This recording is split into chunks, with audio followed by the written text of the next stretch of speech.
기도하겠습니다. 교회의 특별한 사명 가운데 선교의 사명을 친히 명령하신 하나님의 그 의도대로 오늘로 이 시간 선교를 다짐하며 또한 헌신을 다짐하는 이 복된 시간을 친히 우리에게 허락하신 주님, 오늘도 주신 말씀을 통해서 선교에 대한 분명한 사명의식을 우리가 갖게 하여 주옵시고, 또한 말씀을 통해서 오직 주님의 그 뜻하심과 또한 주님의 그 계획하심을 바르게 깨달아 오늘도 말씀 가운데 순종하기로 다짐하고 고백하는 주의 종들이 되게 하옵소서. 오늘의 이 모든 시간 주님께서 성령으로 친히 주장해 주시리라 또한 믿고 의지하며 예수 그리스도의 이름으로 기도드립니다. 아멘. 우리 옆에 분과 이렇게 인사했으면 좋겠습니다. 우리 모두에게는 선교의 사명이 있습니다. 여러분, 이 선교의 사명을 특별히 누가 말씀을 하셨느냐? 예수님께서 친히 말씀하시되 부활하신 이후에 이와 같이 이 선교에 대한 사명의식을 우리의 모두에게 주셨다라는 거예요. 그 말씀이 마태복음 28장 19절의 말씀인데 말씀을 한번 좀 띄워주시죠. 마태복음 28장 19절 말씀. 우리 다 같이 한 목소리로 함께 읽어봅니다. 시작.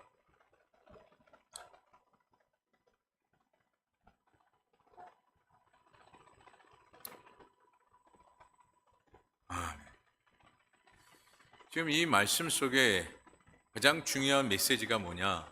명령의 메시지인데 그 말씀에 우리가 큰 도전과 더불어 또한 우리의 10년 가운데 다짐하고 또 다짐해야 될 것은 가서라는 거예요. 가서. 분명히 예수님께서 너희는 가서라고 말씀합니다. 너희는 가서. 그 너희가 누굽니까? 우리를 이야기하고 있는 거죠. 주의 백성들은 가서 뭐라고 말씀합니까? 모든 민족을 제자로 삼아 아버지와 아들과 성령의 이름으로 세례를 베풀고, 그 다음에 20절에 보면 내가 너에게 분부한 모든 것을 가르쳐 지키게 하라. 그렇게 말씀합니다. 여러분, 주님께서 모든 민족에게 무엇하라고 당부하고 계십니까? 가라! 라고 말씀합니다. 이것은 오늘날 무엇을 뜻하고 있는 것이죠? 선교를 의미하고 있습니다. 그러면 오늘 우리는 복음을 들고 모든 민족과 나라를 위해서 무엇하는 자가 되어져야 할까요? 가지 못한다면 힘써 협력하는 자가 되어져야 함을 이 말씀을 통해서 보게 되는 거죠. 그것이 바로 오늘날 우리의 선교예요. 그리고 이 선교 사명, 이 복음을 가지고 우리가 땅끝까지 이르러 복음의 증인된 자로서 사명을 감당해야 된다는 것이죠. 그러니까 결국 이 땅의 모든 민족들이 다 예수를 믿기까지 우리는 끊임없이 복음 사역에 힘을 다하는 자가 되어져야 한다라는 것을 말씀하고 있는 겁니다. 그리고 또 말씀을 우리가 살펴보게 되면요, 이 복음을 전하는 일에 조금도 지체하지 아니하고 게으른 자가 되지 아니할 뿐만 아니라 소홀히 여겨서는 안 된다라는 하나님의 깊은 의도가 있습니다.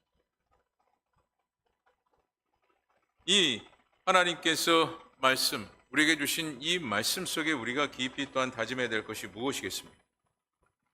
이것이 바로 하나님의 명령이고 또한 하나님의 뜻하심 속에 우리에게 주어진 사명이라는 것을 우리는 잊지 말아야 한다는 것이죠. 우리 부평상강교회가 이 선교사역, 우리 선교부에 계시는 우리 부장님과 더불어 부원들이 이렇게 계시는데, 여러분, 우리 부평상강교회가 선교사역을 하는 이 일에 있어서 참 미흡한 부분이 참 많습니다. 하지만 중요한 것은 오늘 우리는 무엇하는 자가 되어져야 되느냐? 앞으로 선교사역을 하나님께서 크게 열어주실 것이다라는 하나님의 크신 기대감을 우리가 가져야 한다라는 거죠. 그런데 이것이 그냥 우리가 기대하면 되겠지라고 하는 것으로 우리가 여겨서 그 하나님의 은혜가 펼쳐지느냐? 그렇지 않습니다. 이 하나님의 은혜가 펼쳐지기까지는 말씀을 통해서 우리가 보게 되면 함께 협력했을 때 가능하다는 얘기예요. 그래서 교회 선교 공동체가 되기 위해서는 필요한 것이 무엇입니까? 협력이 필요한 겁니다. 그리고 여러분, 교회가 선교 공동체로서 역할과 사명을 감당하는 그 일 가운데 하나님께서는 그 사역을 어떻게 여기시느냐? 가장 기뻐하신다라는 거예요. 그리고 가장 기뻐하시는 교회로 인정하신다라는 거예요. 그렇다면 이와 같이 교회가 선교 사명을 감당하기 위해서 어떻게 해야 하는 것이 가장 옳은 것인가? 그것을 오늘 본문의 말씀을 통해서 우리에게 명확하게 말씀하고 있는데, 그 모범적인 그 해답으로 어떤 교회를 지금 지목해서 말씀하고 있습니까? 안디옥 교회를 이야기하고 있어요. 먼저 안디옥 교회를 보게 되면 초대 교회 역사에 있어서 선교 공동체의 역할을 매우 충실하게 감당했던 최초의 교회가 바로 안디옥 교회입니다. 그리고 이 선교적인 이 사역에 있어서 가장 대표적인 교회가 안디옥 교회예요. 그래서 지금 사도행전 13장 1절에 뭐라고 말씀을 하고 있죠? 우리 1절 말씀 같이 한 목소리로 재차 다시 한번 읽어보도록 하겠습니다. 자, 1절입니다. 시작.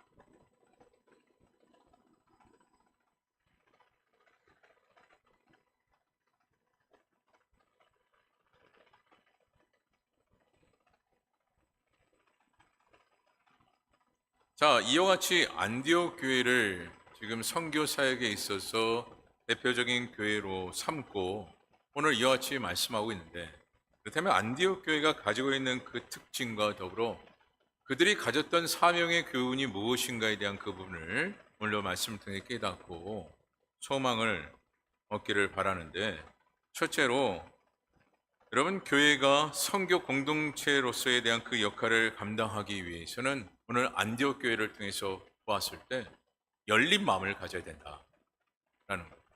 그러니까 마음의 문을 활짝 열어야 된다라는 거예요. 바로 안디옥 교회가 이와 같은 이 마음을 가졌다라는 것이죠.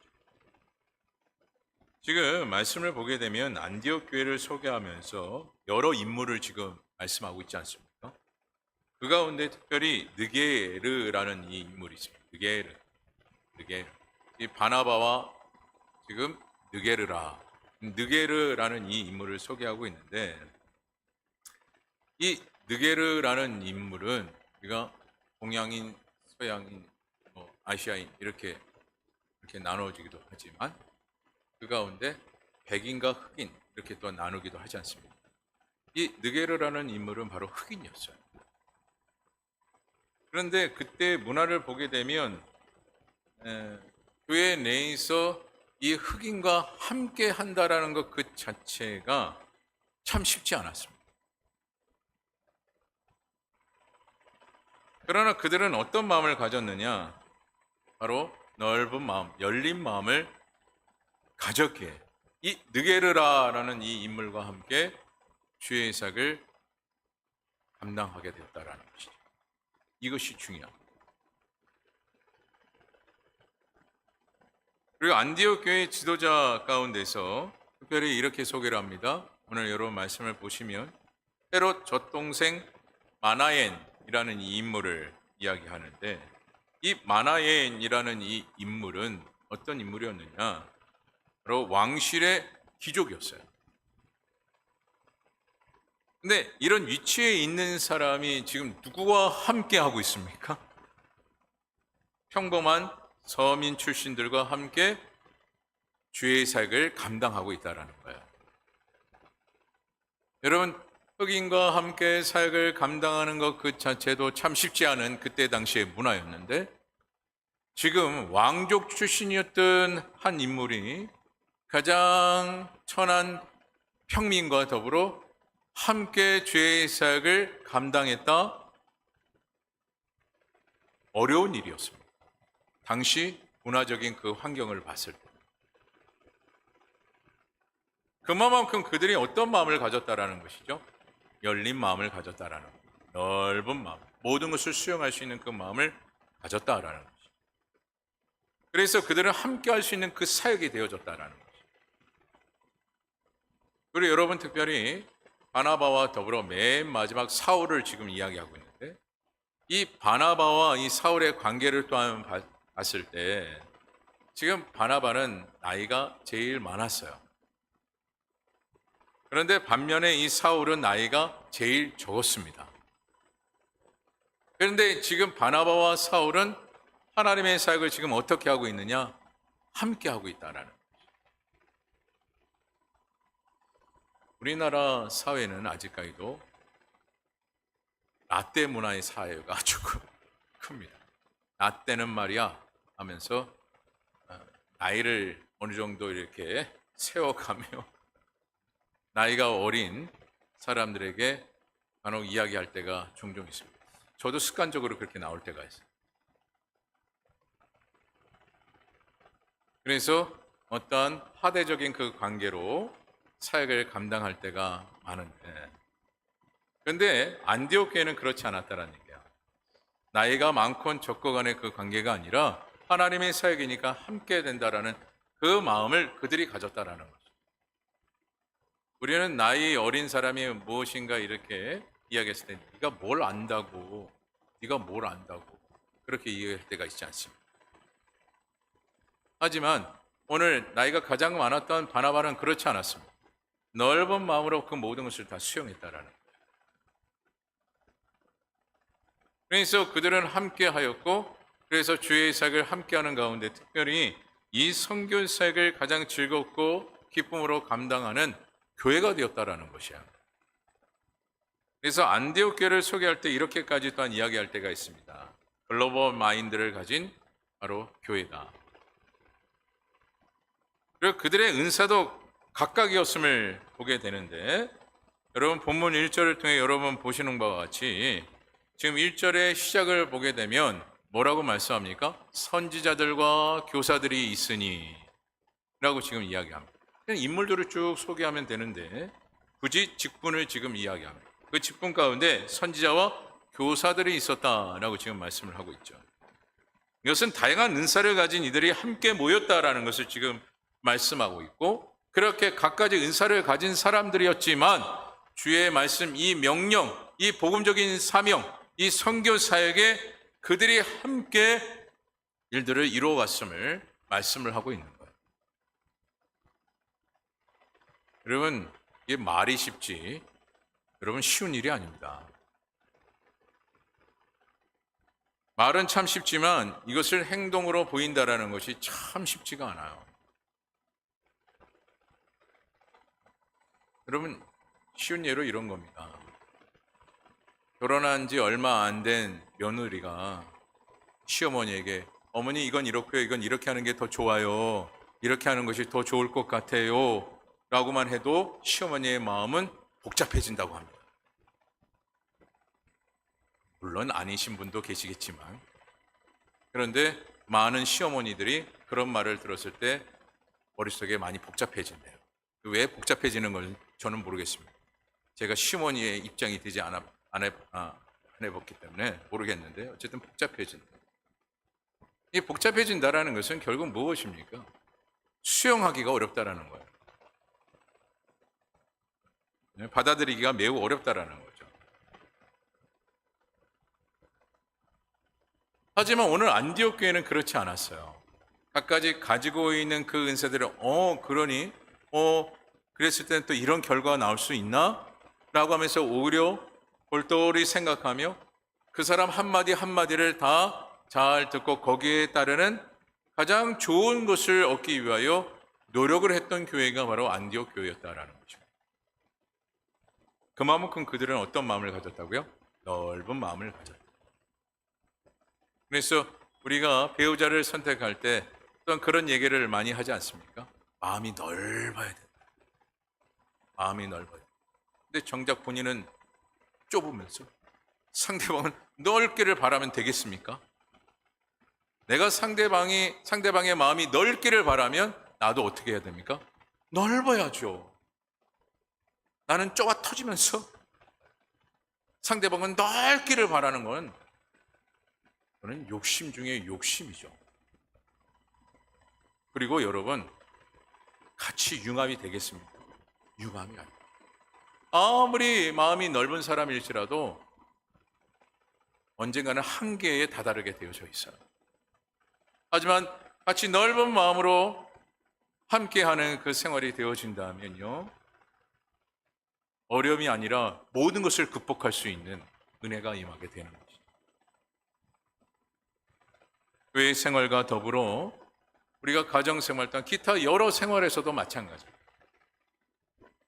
우리가 하나님의 백성으로 특별히 우리가 주의 사명을 감당하는 이 일에 있어서만큼은 어떤 마음을 가져야 하겠습니까? 넓은 마음을 가져야 해요. 넓은. 참 근데 이게 쉽지 않아요. 하지만 계속해서 우리 스스로를 어떻게 해야 되느냐? 훈련하고 또 훈련해요. 그 문을 열기 위해서 계속해서 여러분 힘을 다하는 자가 되어져요. 안 되니까 확 닫아버리는 게 아니라 계속해서 그것을 자꾸 넓혀가는 자가 되어져요. 근데 참 쉽지가 않아요. 하지만 해야 된다라는 거예요. 우리가 무엇을 감당해야 되기 때문에 주의 일을 감당해야 되기 때문에. 근데 주의 일을 감당하는 일에 있어서 왜 마음의 문을 활짝 열어야 합니까? 마음의 문을 활짝 열어야 비로소 함께 할 수 있게. 그래서 우리는 마음의 문을 활짝 열어야 돼요.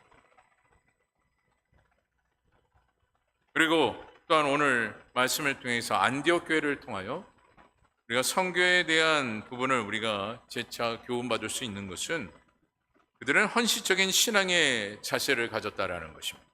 자, 우리 본문 2절과 3절 다 같이 한 목소리로 한 절 한 절씩 함께 읽어보도록 하겠습니다. 먼저 2절입니다. 시작.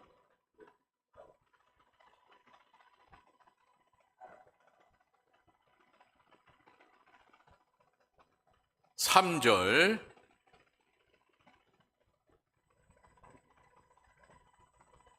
아멘. 지금 안디옥 교회 성도들이 어떤 모습을 갖추고 있는가에 대한 그 부분을 2절과 3절의 말씀을 통해서 말씀하고 있는데, 먼저 2절에 보게 되면 주를 섬겨 근심할 때라고 말씀을 하고 있고요. 또한 3절을 여러분 보시게 되면 금식하며 기도하고 라고 말씀하고 있어요.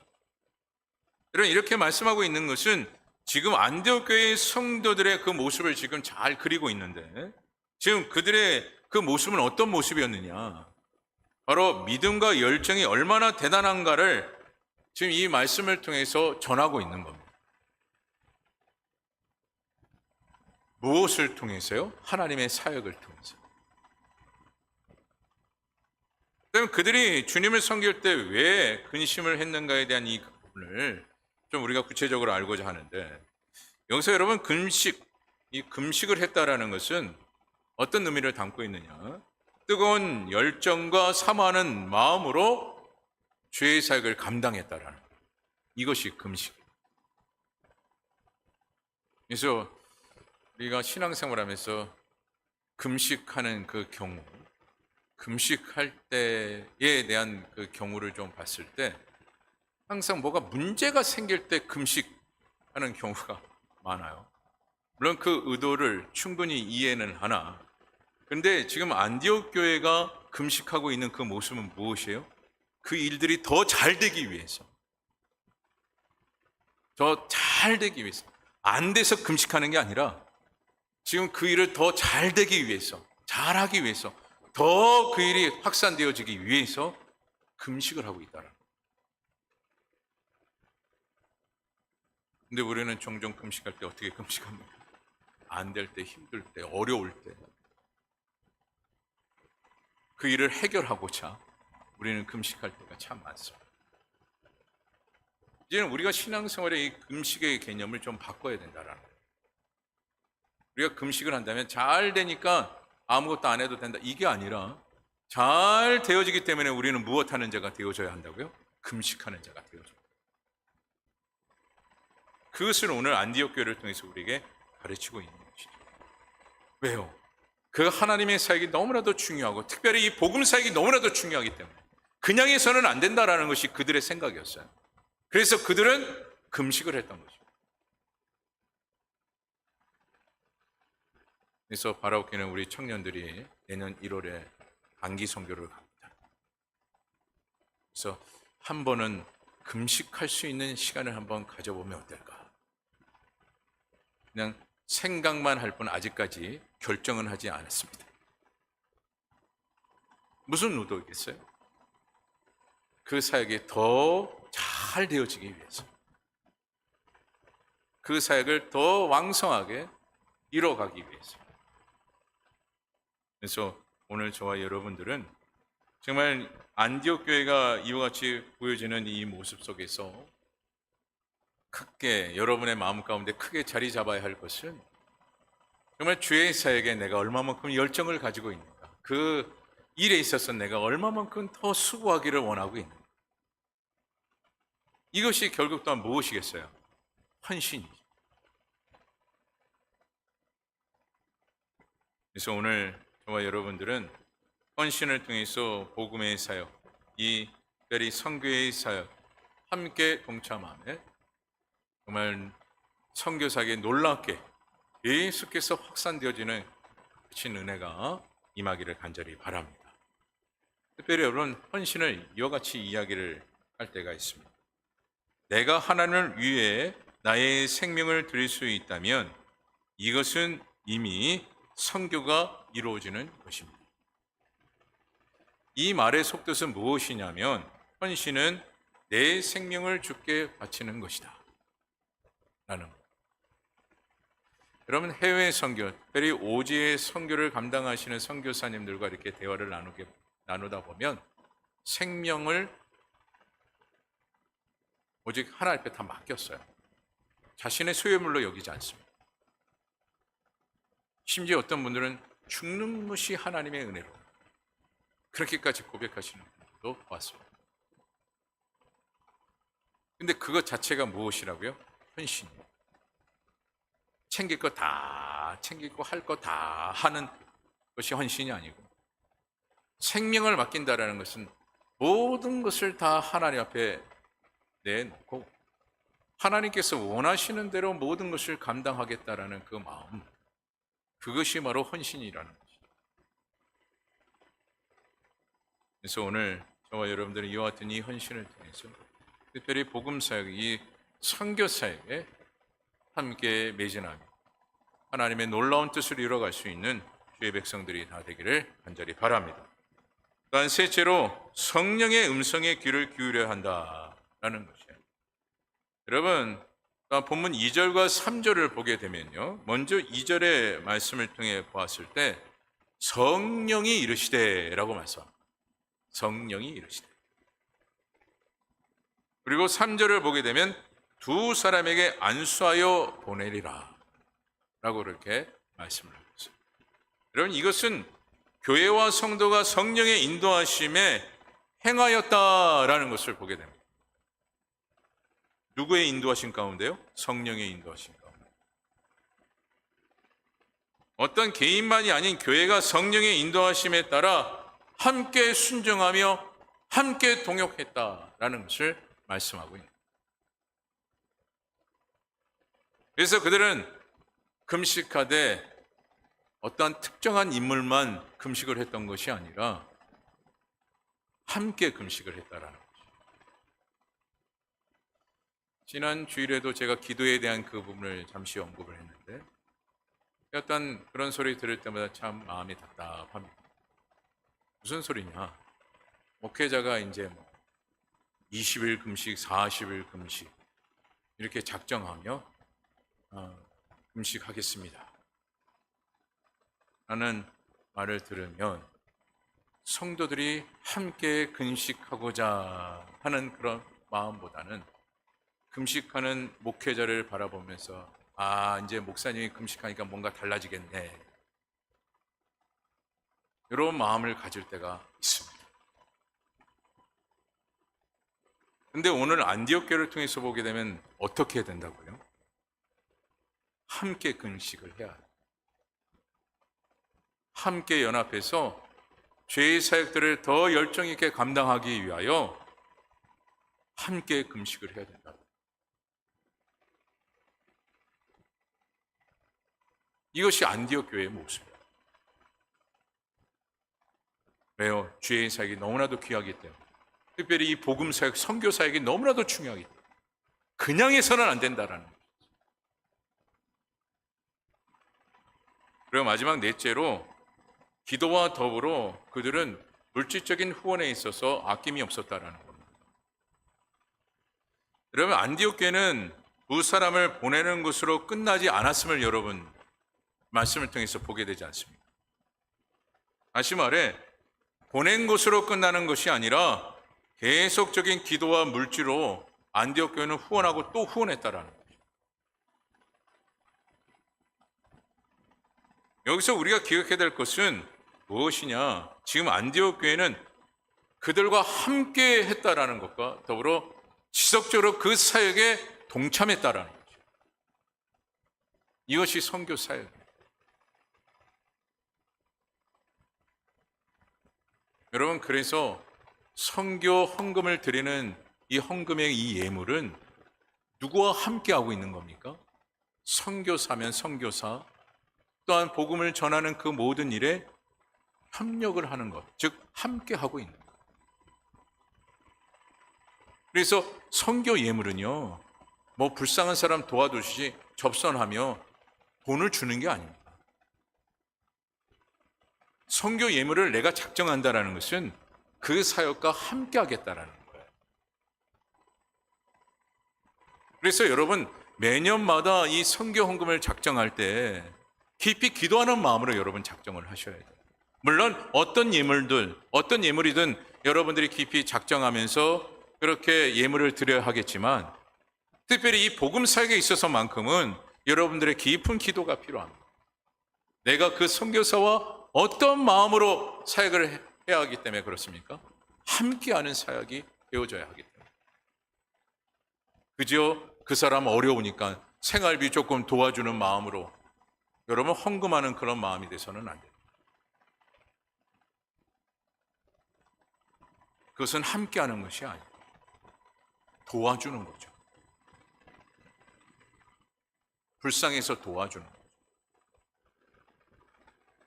하지만 오늘 안디옥 교회는 어떻게 했습니까? 물질을 후원한다는 그 개념 속에 우리가 알아야 될 것은 무엇이냐? 그 사역에 함께 하고자 하는 그 마음, 그 뜨거운 마음이 그들에게 있었다라는 거예요. 그렇기 때문에 후원을 끊이지 않고 지속적으로 두 사람에게 계속해서 보내고 또 보냈던 것이죠.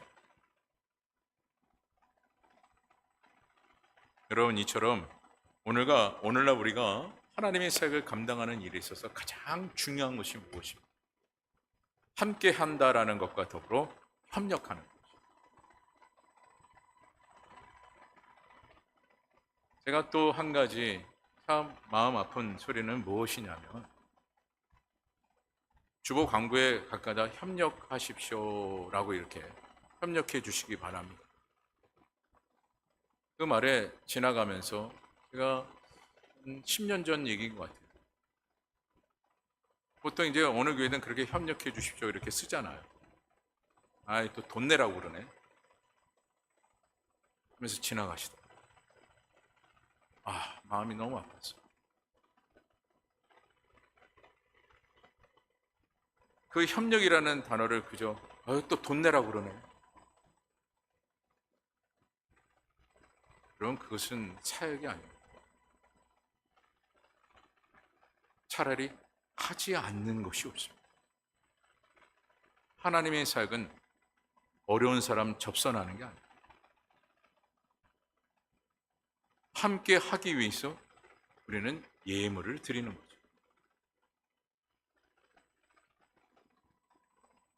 그래서 여러분, 오늘 우리가 하나님의 사역, 내가 진정으로 하나님께서 원하시는 그 사역에 함께하고 있는가?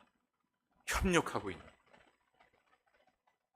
이것을 여러분들이 깊이 생각하고, 그래서 여러분이 맡겨진 그 주의 사역, 그 사역 가운데 성숙된 자로서 이제는 사역할 수 있는 은혜가 임하기를 소망하고, 그 성숙되어지는 그 사역을 통해서 특별히 이 선교 사역뿐만 아니라 모든 하나님의 사역 가운데 정말 풍성한 열매를 맺을 뿐만 아니라 값진 열매를 맺는 저와 여러분 되어지기를 간절히 바랍니다. 마지막으로 교회는 분명 하나님께서 우리에게 말씀하신 바가 무엇이냐? 선교 공동체가 되어져야 한다라는 거예요. 무슨 공동체요? 선교 공동체가 되어져야 해요. 근데 선교 공동체가 되기 위해서는 오늘 네 가지로 분명히 말씀드렸습니다. 하나는 어떤 마음을 가져야 된다고요? 열린 마음, 넓은 마음을 가져야 돼요. 두 번째는 뭡니까? 헌신적인 신앙을 가지고. 그리고 안디옥 교회를 통해 두 가지의 모습을 보게 되는데, 금식하고 기도하는, 다시 말해 열정을 보이는 그 모습을 갖추었을 때 선교 공동체로서의 그 사역을 감당하게 된다는 것이었어요. 그리고 세 번째는 성령의 음성을 듣고 철저히 성령의 인도하심에 따라 순종했던 안디옥 교회의 성도들의 모습을 보았습니다. 그랬을 때 선교 공동체가 되어진다는 것을 말씀을 통해서 보게 됐고, 마지막으로 그들은 기도와 더불어 물질의 후원을 아끼지 아니하고 아름다운 협력의 관계를 통해서 선교 사역을 이루어갔음을 말씀을 통해서 보게 되어지죠.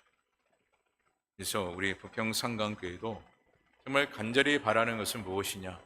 이 안디옥 교회처럼 하나님께서 말씀을 통해서 정말 선교의 사명을 감당하는 그 해답이 무엇인가를 명확하게 알려주신 이 말씀의 토대로 인해서 우리 부평상강교회도 선교 사역을 아름답게 감당하며, 그래서 안디옥처럼 선교 사역, 이 복음 사역에 칭찬을 받았던 것처럼 우리 부평상강교회도 동일하게 칭찬을 받고 또한 사역에 있어서 인정받는 복된 은혜가 임하기를 간절히 바랍니다. 말씀을 마칩니다. 우리 부평상강교회는 정말 선교 사명을 감당하되 땅끝까지 이르러, 말씀의 그 진리대로 땅끝까지 이르러 감당하기를 소망하기를 소망하고, 또한 하나님 나라를 건설하는 일에 있어서 지체하지 아니하고 모두가 협력하는 동역자들로서 하나님이 가장 기뻐하시는 그 일들을 감당하사 정말 세상이 누리지 못할 그 큰 은혜와 더불어 큰 축복이 우리 부평상강교회 가운데, 또한 오늘 저와 여러분 가운데 임하기를 간절히 주님의 이름으로 축원합니다. 기도하겠습니다. 하나님의 크신 뜻과 섭리가 있어 떠나는 이 시간 선교부에서 헌신 예배를 드릴 수 있도록 은혜 주심에 감사합니다. 오늘 주신 말씀대로 우리에게 선교의 사명이 있음을 잊지 않으며 이 사명을 감당하기 위해서 모두가 하나된 마음으로 협력할 수 있는 주의 종들이 되게 하옵소서. 모든 말씀 주님께서 우리에게 허락하신 말씀인 줄 믿고 의지하며 예수 그리스도의 이름으로 기도드립니다. 아멘.